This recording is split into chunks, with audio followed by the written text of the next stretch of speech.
Hey, welcome everybody.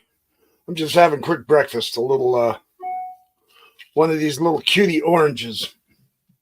I love these things. They're really good. Hang on, and I'll, those of you who come on to see the video, just fast forward through this. I'm going to do a quick healthy snack. Get ready for today's lesson. It's rude to eat with mouth in your food. Now you know why I'm the backwards professor, right? Good morning, Debbie. Yes. Just, I'm doing a quick snack. I'm on a few minutes early. Got the board set up. These little cutie oranges are so good. Bella Glavi. Love seeing you and Debbie here. Starting a little early so I can have breakfast. Figure to give people a chance to come in.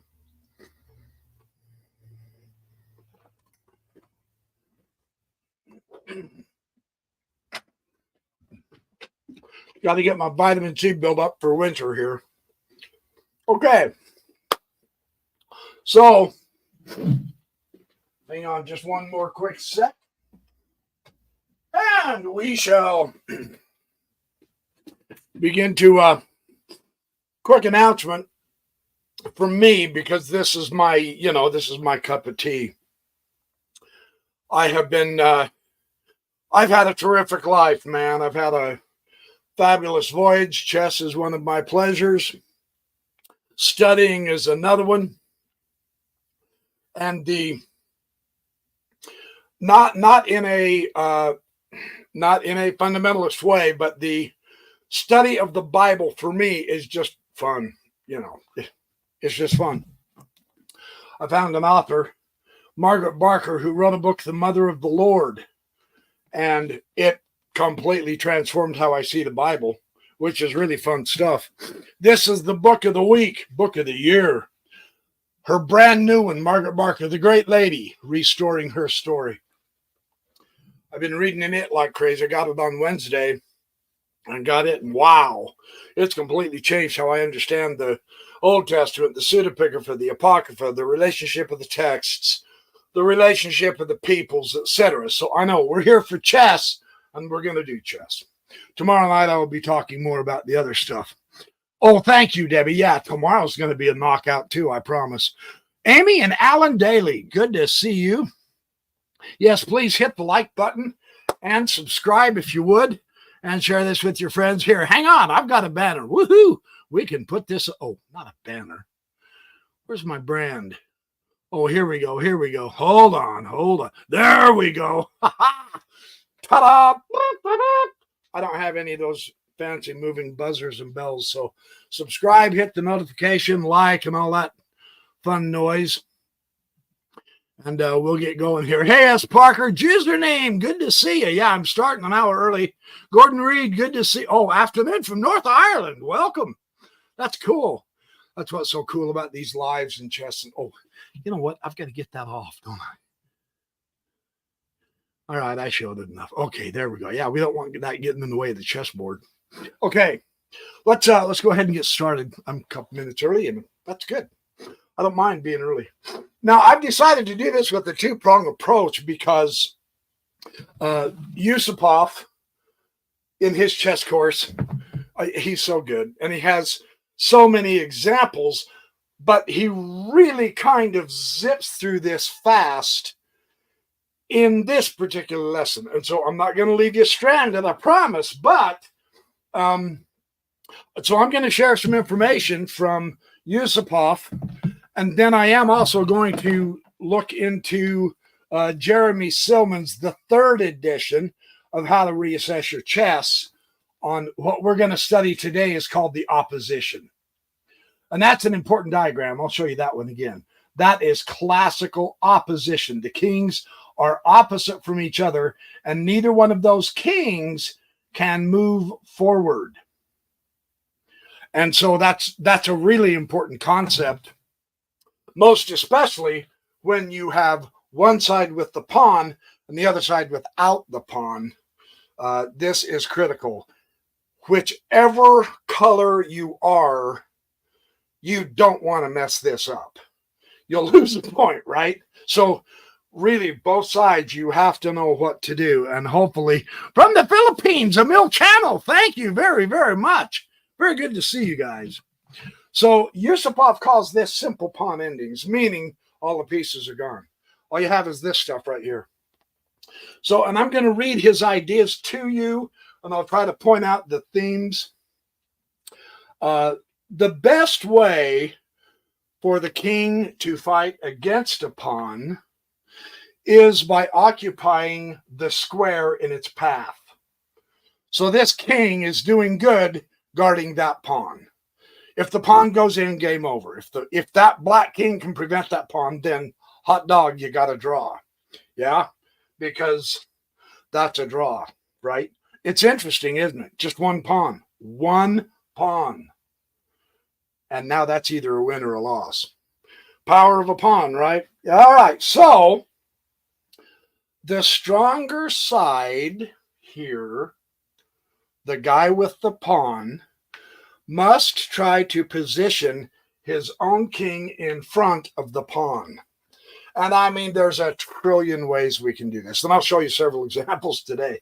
I mean, this is a completely different situation. And all he is behind the pawn. Now, that doesn't mean the pawn's in danger. I'm just saying the strategy changes. Well, the strategy doesn't, but the tactics do. I should say it that way.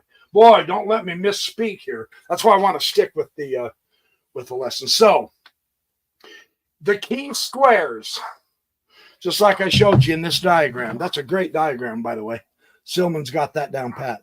Those key squares are the 3 X's. Oh, hold it upside down, dork.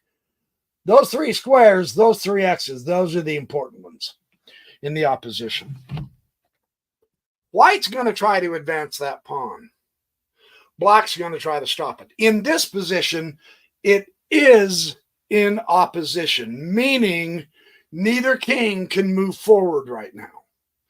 So in this type of a position, if you have the move, it gets difficult because you lose the ability to prevent the king from moving forward. See how that works? This is really important.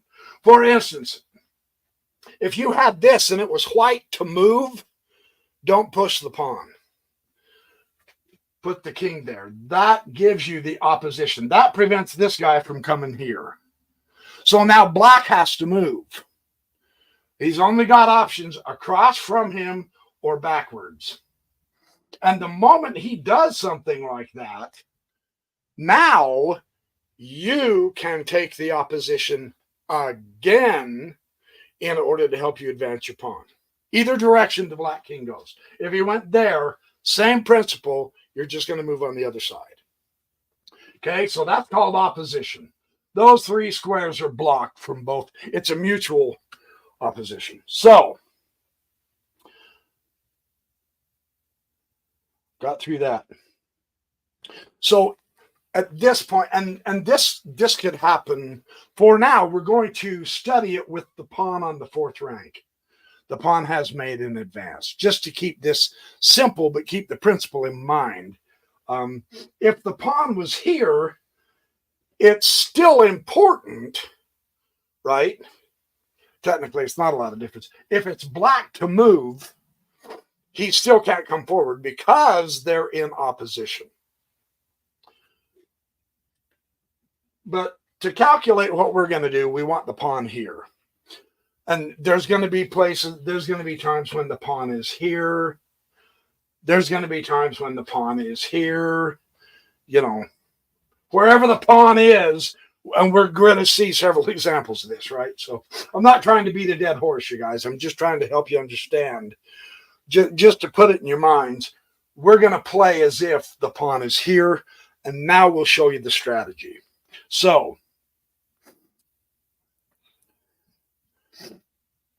if black has to move here, white can win. That's how important this is. That's why I say when you're here, if you were here or if you were here, it doesn't matter. There's so many options, right? If you're this way, don't move the pawn. Don't worry, you'll get the pawn in. And I know you think, well, I want to get that pawn closer. Oh, heavens no, you've already blown it. Now you're in deep trouble, right? Because now he can prevent you. So the first thing you want to do, if you were here, is put the king in front, if at all possible. This is the strategy for you. If you have the pawn, get your king to escort the pawn in. Okay, all good? Yeah. Okie dokie. Now, here's the idea. If you're in this position and you're white, and you have to move, you cannot win. It's amazing, isn't it? You go, well, no, wait a minute. No, there is no wait a minute. That's why knowing the opposition before, in a game, before you even get to this position, you want to know opposition. You want to, several moves before you get here, several moves before you even get to that position, you want to know where to put your king, regardless of which color you are, right? Because if you can't get opposition, you can't win. So that is how important that is. So you're going to be thinking ahead in an end game. You're going to realize, okay, yeah, I've traded off all my pieces. We have... I know I'm really making a big deal about this, and I don't mean to. Well, I do, but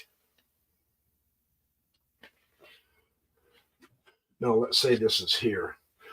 Oh, anyway, never mind. I'm not going to worry about doing that. We'll get to that in a little bit. Here's the key. If you're black and it's your move, here's what you want to do. Having the move in this position, one square between the two kings, those three squares are blocked off from both kings. If you have the move, here's what you do. Black is going to come to E7. He's going to sidestep. Okay? The king is going to come to C6 because now, notice what this does for white. Now his pawn can move forward. Not quite to the queening square, but there's three squares now the pawn can go safely to. Right? So understand that. We want to escort the pawn in. So now all black can do is D8. And of course, you immediately don't push the pawn. Put the king back in opposition. That's the thing I got to emphasize to you. Those of you who know this, I apologize. It's a good review, though. Those of you who don't know this, you're in for a thrill because you're going to learn how to win this end game. And this end game is really quite, a lot of us, all of us get into this eventually. It's a little bit different if you're on the side, on the H or the A files. We're going to worry about that later. For right now, we're just dead center, right? So black to move, and he goes here. You want to advance your king because you want to advance your pawn.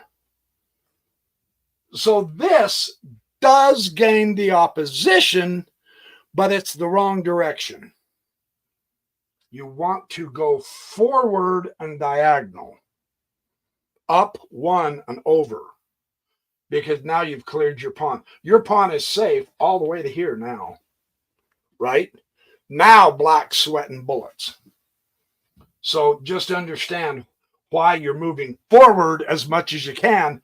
And now you've opened up the pawn. And now, if he goes D8, don't push the pawn because you want to stop the king, the black king, from moving forward. So now you've pressed the black king to his very first rank only now your pawn can start moving. That's really important to shut that king out. And so the king comes to c8. So he went that way. Now he's going to try to fool you and come this way. And you say king e7. Now, this is really interesting because it looks like you've left your pawn all alone. Yeah? What happens if that king can go after your pawn? Nothing. The king can't get to your pawn. Don't worry about it. If he comes here, you bump here. It's that simple. You simply go to here. He still can't move forward. Right? So it doesn't do him any good. And now the interesting thing is you've got the queening square covered. So there's your win. That's simple, right? So the king is on c8. The king comes forward. The key is to try to move forward using your king to mash through the ability of the black's king. King comes to c7. And now you go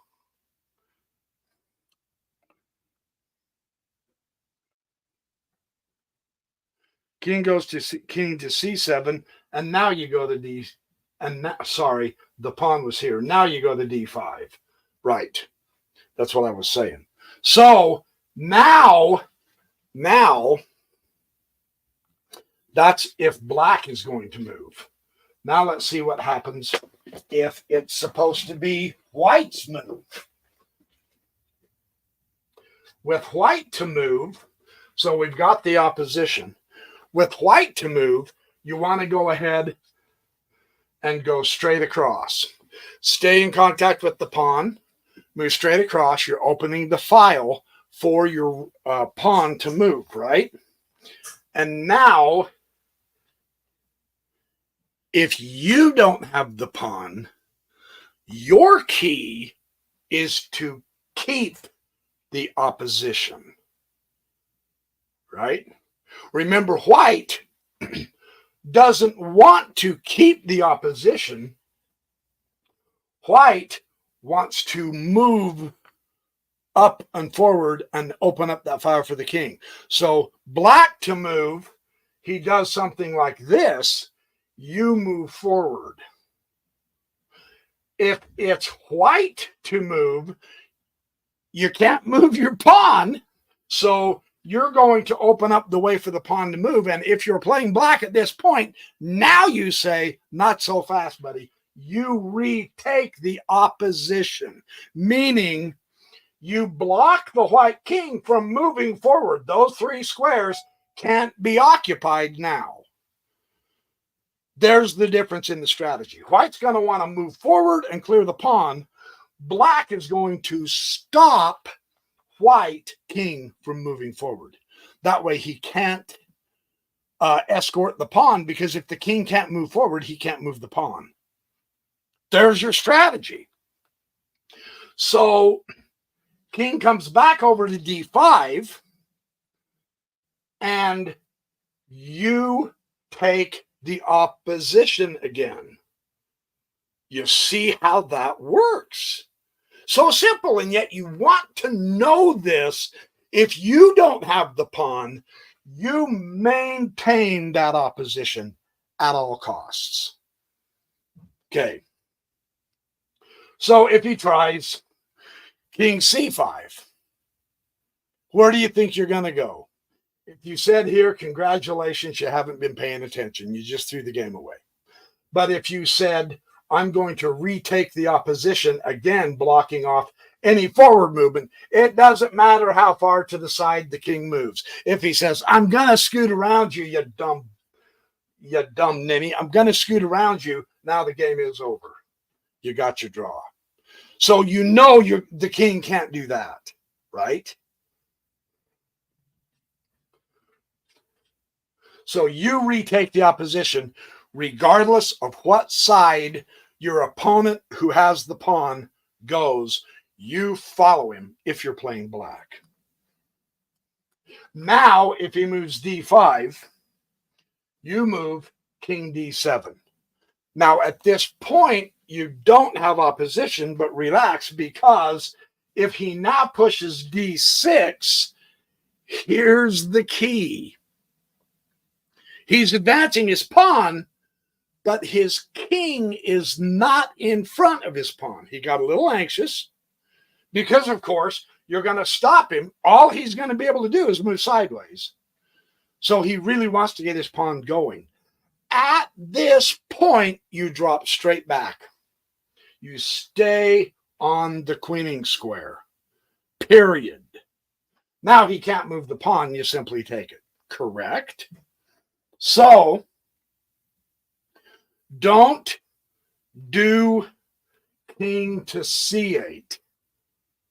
You stay opposite of the pawn, and here's why. Because now he can take the opposition, and it's your move, and you're in trouble. If he goes back to d8, now you got d7, and you won. Because now he's forced to move out, right? He moves out, you move up, and you've got the queening square. So that's a really cool little idea. So the key, I'm going to reiterate this because this is absolutely fundamental. You must have this in your mind at all times. If it's your move and you have your pawn, make sure you have the opposition. That is critically the only thing you want to worry about. Therefore, you know where to move, not your pawn. You want your king in front of your pawn. There you go, and you got it.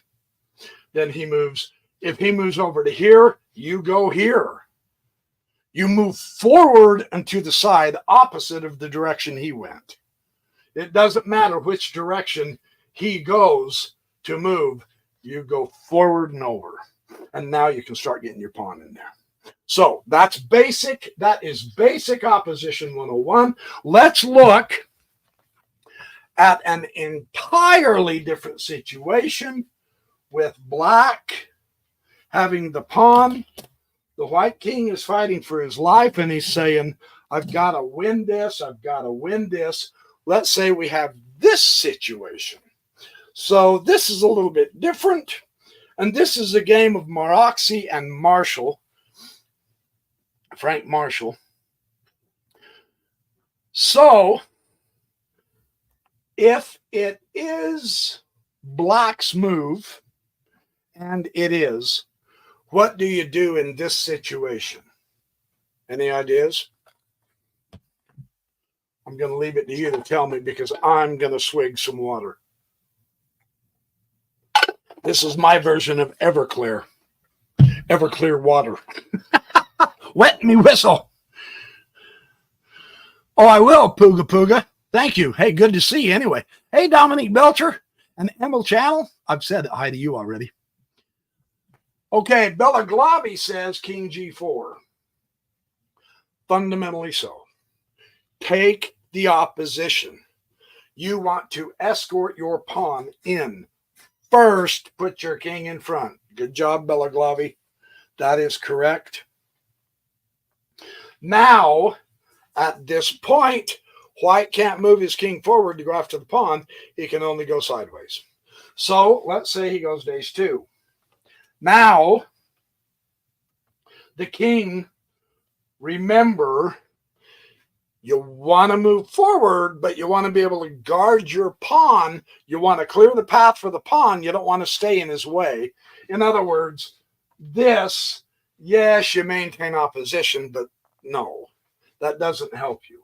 Out here helps you. Now you can manipulate the pawn. And he's going to go to h3, and now you've got it. g4 check.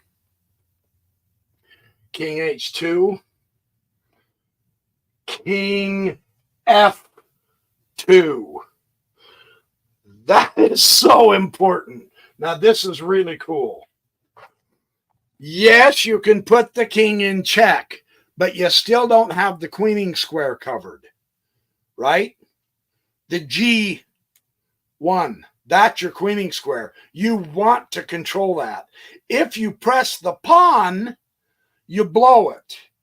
because you don't have the queen square covered, and black can cover that. So yeah, it's cool to check the king, but it's cooler to win the game. So go down and cover the square. And that's why Marshall won this. And then, of course, he came king h1, and now king g3, because g3 is stalemate. This is the tricky of the G and H files. If your pawn is on the H, you want to be patient. You don't want to get a stalemate. So yes, you want your pawn in. However, do it correctly by putting your king back in front of the pawn.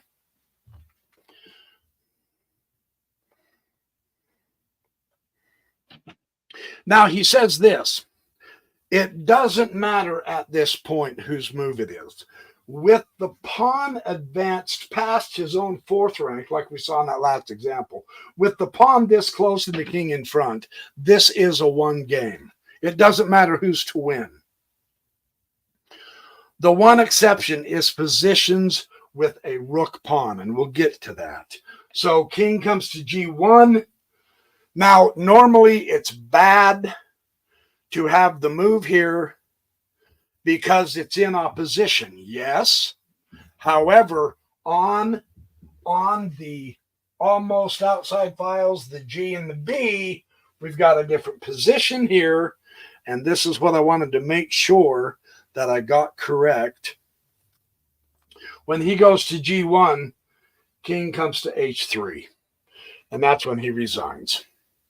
Because if king goes to H1, then you push G3 and it's not a stalemate. The king goes to G1, the only square he can go, and now you go to G2 and the game is over. Because he has to move out. He has to move out, and you don't queen yet because you haven't covered the square. You then go to H3, and now you've got your queen. So there's a little bit of a more of a tricky, out here in the center on C or D or E or F, all of those files, opposition is pretty straightforward. You get to the G or the B, you got to be careful of stalemates, and you get to the A and H, and we'll show that here in just a little while. I'm not going to confuse you. I want to show you a cool trick on opposition from Jeremy Silman, but let's go through one more idea. Actually, I've got two more ideas. One, two. Oh yeah, he does the rook. He does the rook pawn, which is really cool on both colors. Yeah, he does it several times. This is good. Okay, so let's keep going with hey, you know what? Hang on. There we go. I got to get some air. Okay, so let's go through. Let's do this. Okay, the king is going to be on D6. And the king here. And now we're going to do the white pawn again, except this time the pawn is down. And this is a little bit different situation. In the first example, the pawn was up with the king, right? So, and as a general rule, it won't matter if you're here with this. It won't matter if you're here with this. The same strategy applies for both colors. White is going to want to advance his king off the file the pawn is on so that the pawn can move. Black, on the other hand, is going to maintain opposition at all costs with the king. He will respond to the king, not the pawn. Okay, so it doesn't matter which one. In this position, it's a little bit different. The strategy is just a little bit different. So let's look at it. And the difference is the pawn is further down and he's not in connection, he's not in contact with the king. So if you're playing white, remember opposition is good to have because it prevents the kings, either one of them, from moving forward. White that way, black that way. That's what you want. So if it's white's move, contact the king with pawn. There you go. And now we're right back to the very first example. We're just further back. But it's the same principles with both colors, with either colors. This is the fun thing about opposition. Once you get the idea, escort your king, put your king in front of the, or escort your pawn, put your king in front of the pawn, use this is the king being the battering ram to blow the king back so that he can advance the pawn. Same principle. That's the first correct move. White, this is called, the nice thing about this position, and in a way, he's showing it this way, but in a way, even if it was this, or if it was over here or over here, same principle, think broadly here, you have a reserve move which is to your advantage entirely because you're already in opposition. You're preventing him from coming forward, and you want to maintain that, and you can with the pawn move. Now you're right back to the strategy we just showed you on the first one. So that's cool to know. That's really important to know. So let's play through this, and I'll show you how this works. It's really cool how Yusupov does this. Blam, there you go. So now black in this instance goes to c6. What do you do with your king? You're playing white here. Where do you go?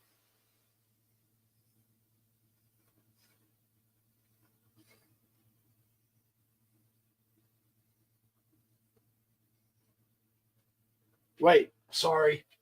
I'm sorry. That's typical of me, isn't it?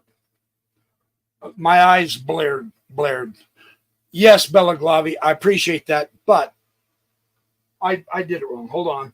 The C looked like the E looked like a C. I apologize. So we move the pawn. Go back. Good heavens. You know, it's tough getting old without your eyes, right? So we use our reserve move, keep the opposition. Yeah, that's E6. I apologize. The king goes to E6. So now what's your position? What do you do with the white king? That's what you want to know. Boy, the difficulties of being a backyard professor. So now let's see. King C4, Belaglavi. Gamada, Sai ready, Anna ready. Welcome. Correct. Not 4, 5.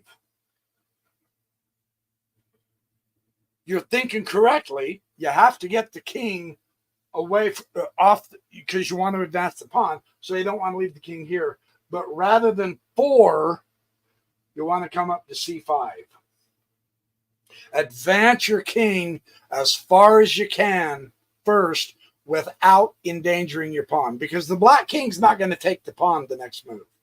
I mean, black throws it away if he does this. Game over. Truly, it's over.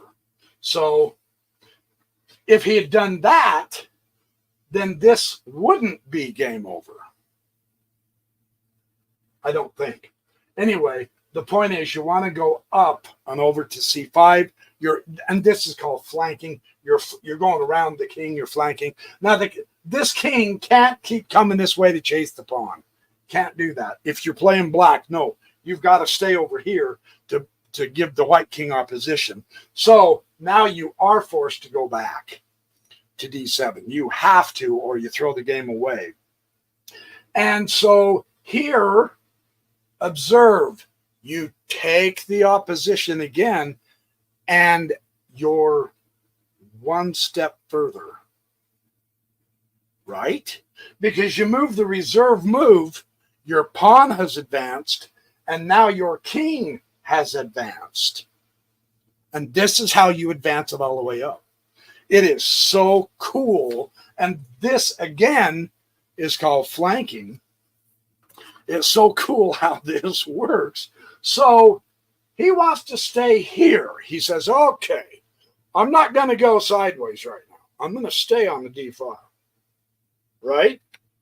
Now, you aren't in opposition, but you can get there. So move your pawn instead. Advance your pawn. It's safe. If he goes to king e8, what?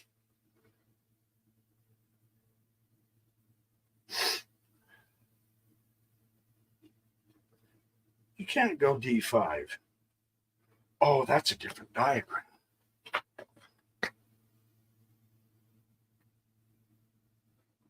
That was the example. If he goes to king e8, now you go to king e6. There's the key. King e6. You take the opposition, and you also clear the way for the pawn. Because now he's not going to go back there. He's not going to go to f. He's going to go here, and now you can move your pawn. Because if he now decides to come after your pawn, it's silly because now you cover the queening square. Right? He threw the game away. If your opponent ever starts chasing your pawn, recognize that. Your king can cover these last three squares very easily. You want to do that because now he's screwed. Even if he goes back, now you just get to march your pawn. Now there's nothing he can do. So that's the example of that one. That's the example of if you have an extra move, if you're already in opposition, you have that extra pawn move, go ahead and make it and maintain the opposition, and you'll be able to bump your pawn in.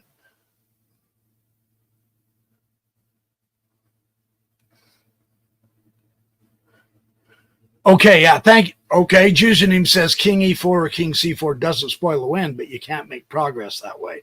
All right, that's true. Good point.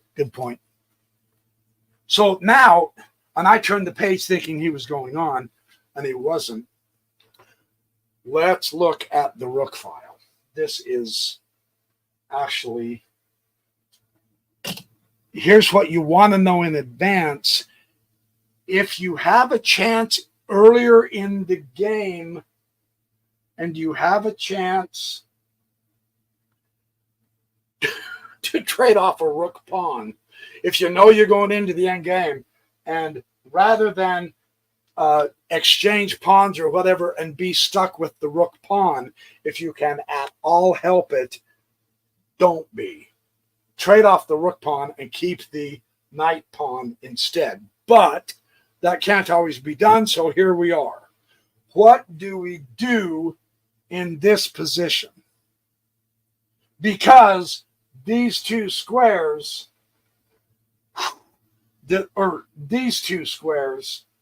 you're both guarding, and yet you really need to keep guarding those squares.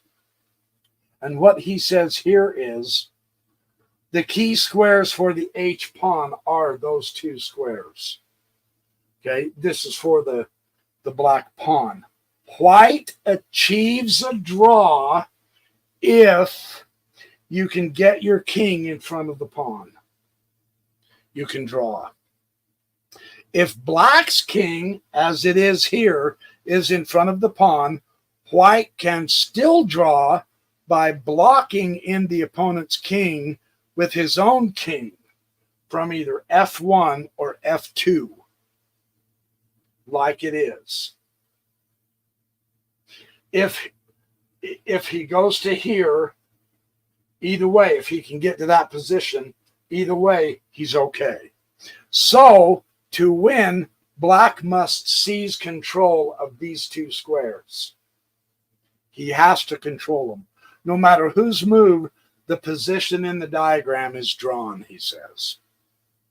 For instance, If white goes to f2, it doesn't matter. It's not going to help him.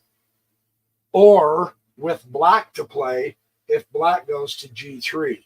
Remember, it's the g2 and g1 black has to control to win. But he can't in this position if it's his move. He can only go to g3, which gives you king to g1. And then you've got it. Because if he goes h2 check, then you go h1 and it's a draw. There you go. It's a stalemate, technically, is what I meant. It's a stalemate. Because he has to go there to guard the pawn. If he goes out to there, you take the pawn, and it's a stalemate anyway. So either way, it's a stalemate. That was the importance of that diagram. With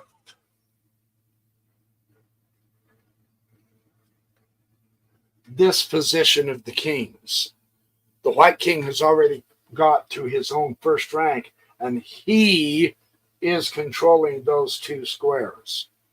Okay, so let's look at a different situation where we have this, and there is a white pawn behind the king. It's still the rook file, but now we have a different position to where the white king is advanced and the black king cannot control the g8 and g7, but the white king can.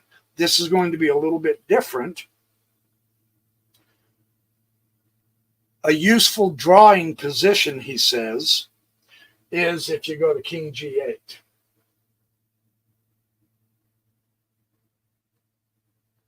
And then king g5, he says is equal. If I got that right, yeah. He says that's equal. I don't see how that's equal. That gives white the win. Oh, no, it doesn't. No, it doesn't. Because now white can't move the pawn. He's going to have to move the king. But no matter where he moves the king, he can take it and draw on. So, yeah. I get it. I see that. So let's look at an actual game where they are playing. This is Averbach, Yuri Averbach, who was a great chess player, and we're going to put this guy all the way over here. This will be fun to see. B4, and H3 and H2. Okay, this was an actual game. So let's see what he did, and I do believe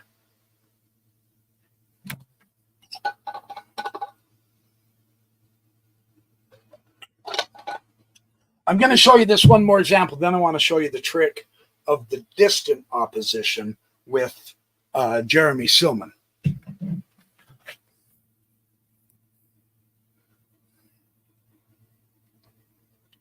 The key squares again, and I'm going to put pawns up here just to illustrate this. They're not really pawns. Just pretend those are X's. In this position with your pawn on the rook file, regardless of where the king is, those are the squares you need to watch. Those are the squares you need to worry about. Black to move, he can achieve a draw. And here is what he does. He comes immediately to c5. He's going to follow the diagonal, the fastest way there. Is what he's got to do. Now the king, he wants to advance his pawn, but he also wants to advance his king forward as much as possible to escort the pawn in. Always remember that. Your king, if you're in front of your pawn, does no good. You got to get out, but don't waste a move by going straight across. Go forward. So king g4, and now king d6. So in this instance, they're both going to have to try to control those squares. So white at this point cannot move the pawn. You don't forget the pawn. Now it's a race to the kings. Leave your pawn behind and get up there. King g5. king e7. He's going all the way to control those squares. And now king g6. And now king f8. Remember, those aren't pawns. Those are x's. Once the king taking the diagonal, once the black controls those squares, it's a stalemate, a draw. If white can control those two squares, it can be a win. It can be a win, depending on how he plays, of course. And so there you go. That's the problem. Okay, let me show you. Jeremy Silman here is so interesting. He has a very simple way. You can know you have opposition even if you're in the middle game. And this is so important to have because it can affect your end game strategy, right? Here's what Silman has to say. This is the same principle of opposition. You're not looking at the square colors. Doesn't matter. Don't think, oh, well, I have to be on the same color at this point. Understand if there is, this is the distant opposition. The rule is this. Whoever is to move when there is an odd number of squares between the kings does not have the opposition. So 1, 2, 3, 4, 5, 6. There's 6 between them. That's not opposition. If white moves, white now has the opposition. That's the key. There's the important point. Whoever is to move, in other words, when there is an even number between your kings, if you move, you do have the opposition. If it's black's move, you'll want to, if you have other pieces on the board and you realize you're going into an end game, sometimes in games you see a really weird king move and you're going, what the heck? That's because they're taking the opposition. And that is a really important point for the end game. By moving and having an odd number, which is the same color of squares. Count the squares. Odd number means you have opposition. The same thing applies in a diagonal. You have 1, 2, 3, 4, 5, 6. So if it's black to move, this is not the way you want to do it. You'll want to maintain the opposition with your king, with your opponent's king, as you have the chance. If you really do have a chance, you're going to want to put your king on the diagonal, and now there's an odd number, and you have the distant opposition. Now, for white to move can be trouble because he loses the opposition no matter where he goes. He loses the opposition by moving on the diagonal because 1, 2, 3, 4. There's only 4 squares. So he lost the opposition. Black can regain the opposition by maintaining the odd number. White has to move again. Black moves, and now that he's got the opposition, it prevents white from continuing on that diagonal. That's proof black had the opposition. That's the distant opposition, and it works up and down. It works diagonally, and it even works straight across. It'll even work this way. If you're here and there's 4 squares, whoever moves next gets the opposition. That's what you want to know. Even numbers, your move, you gain the opposition. Now white has the opposition if it's his move. And now black has the opposition if it's his move. That's really kind of interesting. It works all directions. And that this is, I'm kind of jumping ahead of myself, but it's okay. It's good to repeat this stuff. If your kings are distantly apart, and you're on different color squares, he says, move the king to a square or rectangle in which each corner is the same color. So this is the rectangle. If you move here, it's not the same color. It's a black, white, black, white. If you move here, however, now all four squares,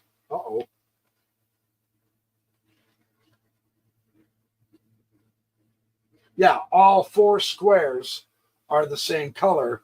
That means you have the opposition. That's not the opposition. This is how you can tell where to move your king in the end game to maintain the opposition, even if there are other pieces and pawns on the board. You can still maintain your opposition for the end game. That wouldn't do it. But this would. And that's really important in the end game, especially if you end up with pawns. So that's fun to know. Yeah, that's the distant opposition. And I think that's pretty much that's the general bit. Yeah, Jeremy shows the rook one. That's fine. Oh, here's another really cool thing I wanted to show you. Hold on, let me show you this because this is so useful. And this is really, really stinking cool too. Okay, so here's the issue. If you're in this position and you're white, you're sweating bullets. You're saying, I am never going to be able to guard my pawn. The key is this. If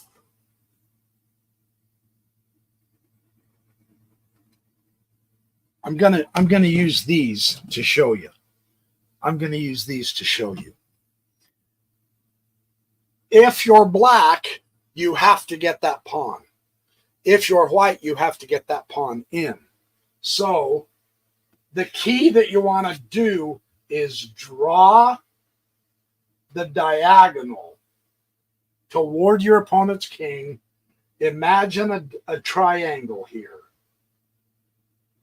If the king is outside of that triangle, he can't catch your pawn.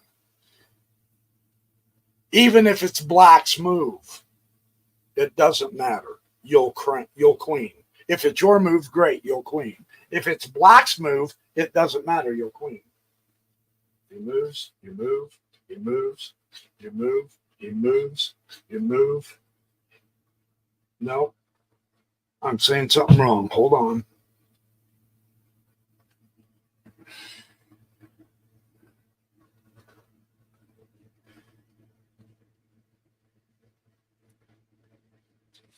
I said something incorrect.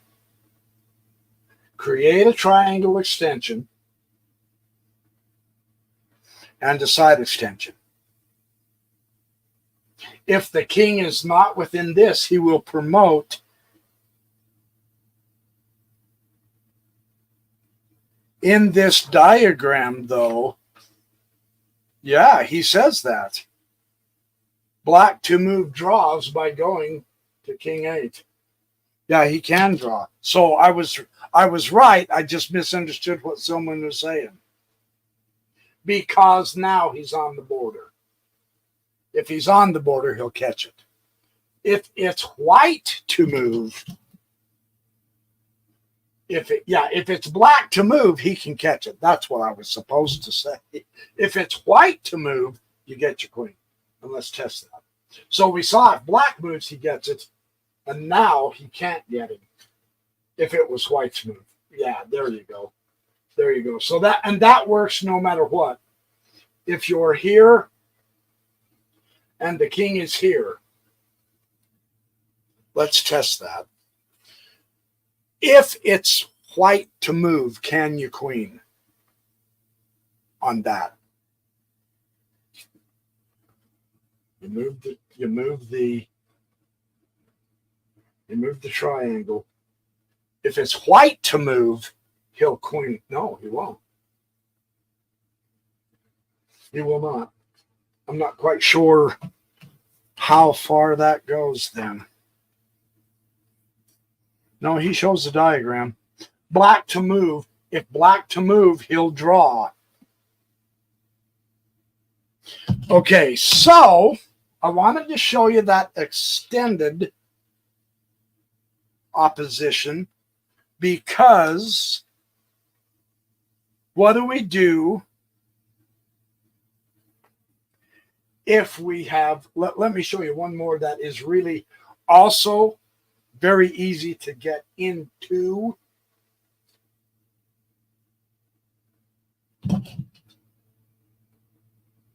This kind of a situation. And it is a tough one.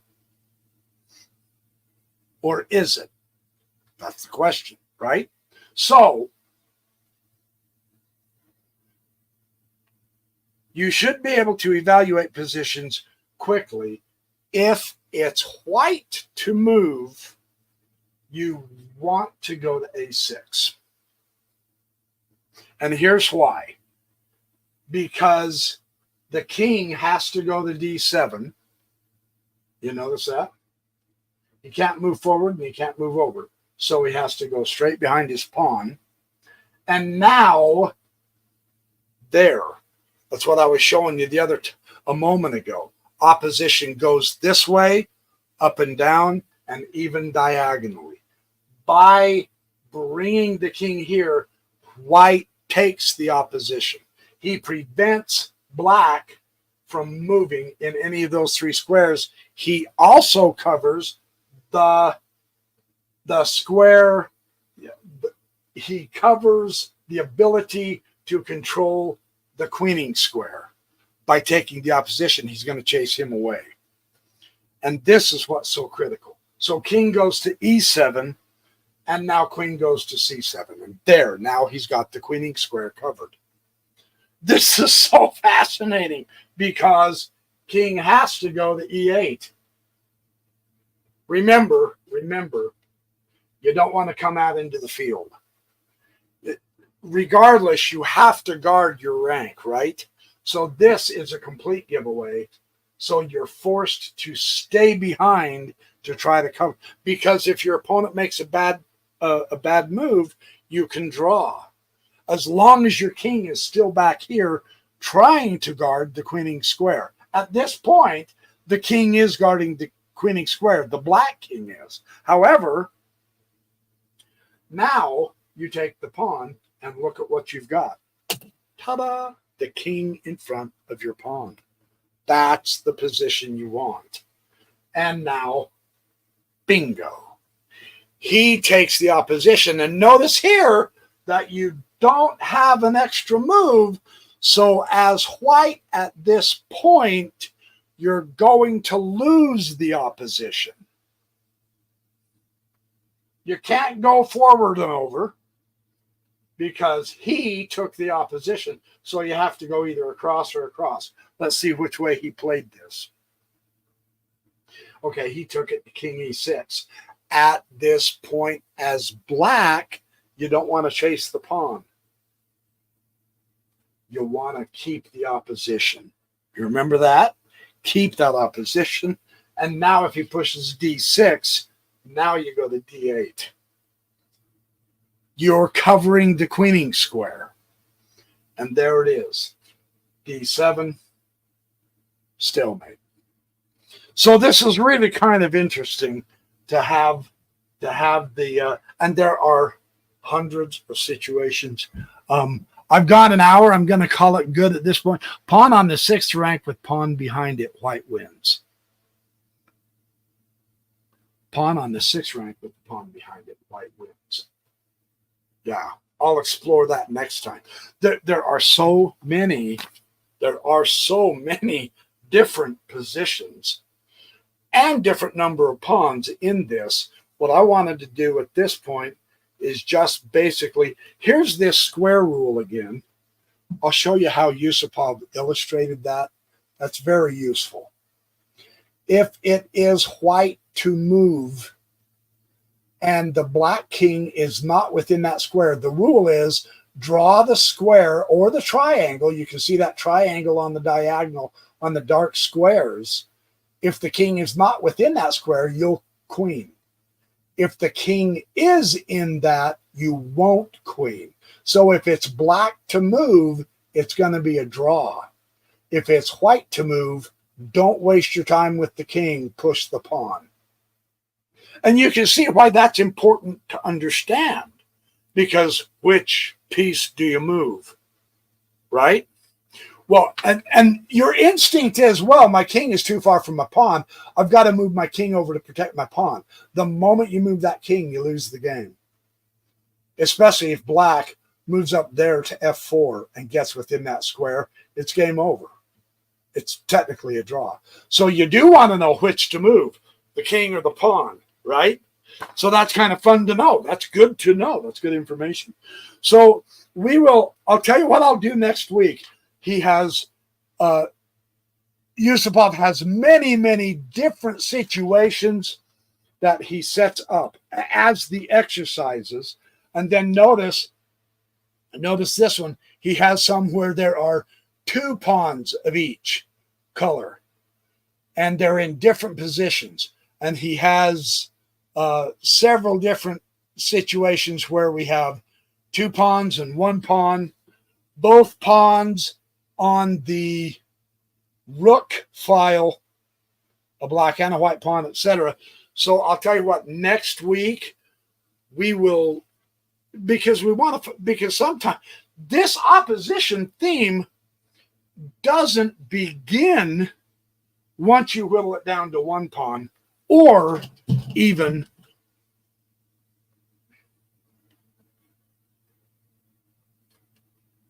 one pawn each. Man, you should have been studying. You should have been putting yourself in a position of opposition long earlier, far earlier than when you get to this point. That's why the opposition is so important. You really do want to know where to put your king, and you really want to know what to do if you have, as either white or black, if you have 2 pawns as opposed to 1, stuff like that. So I will plan on going through, it looks like 1, 2, 3, 4, 5, 6. Those are, oh, and this one too. This one has 2 pawns each. This one has 2 pawns each. This one has, see, there are situations where is it? Oh, 4 pizza. Yeah, there we go. 2 pawns versus 1 pawn. What do you do? You're going to want to know that. That's pretty important, especially if it's the championship game, right? So next week, I will go through these exercises with you again. We'll go quickly over the opposition, and then I'll show you these exercises with these pawns. I think that'll be very, very helpful and instructive.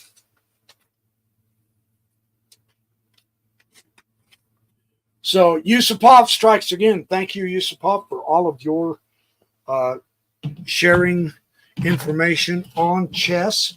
We're going to call it good today. Thank you so much for showing up. Appreciate all your support and enthusiasm and ideas. Hey, A&G brothers. Hello, hello. Thank you. Oh, my pleasure. Josh Thompson, welcome. Oh, watch his face. I was wondering where you went.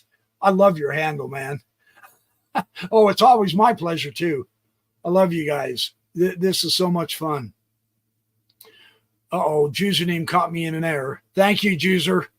I'll have to recheck that. So that's good that you're here. That's why I'm willing to start an hour earlier, because I love your input, man. Username is our local grandmaster. He doesn't like being called a grandmaster because technically he doesn't think he is, but he's good enough to be one, in my opinion. So I'm very honored to have your presence here. I really do appreciate it, because we have a lot of fun. So anyway, okay, you guys, I will catch up to you next week, Saturday morning. And I think I will do 9 o'clock my time, because it does help apparently several of you. I appreciate all you attending, and you guys have a great week. Chessercise like crazy. Play well. be strong, get lots of sleep, get the right amount of sleep, and then you can improve your chest also. That's very important. You saw me eating that orange. Yeah, eat healthy. I still consume too much sugar. I've got to watch that. But anyway, I love y'all. I'm going to go. I will catch up to you in 1 week, if not earlier.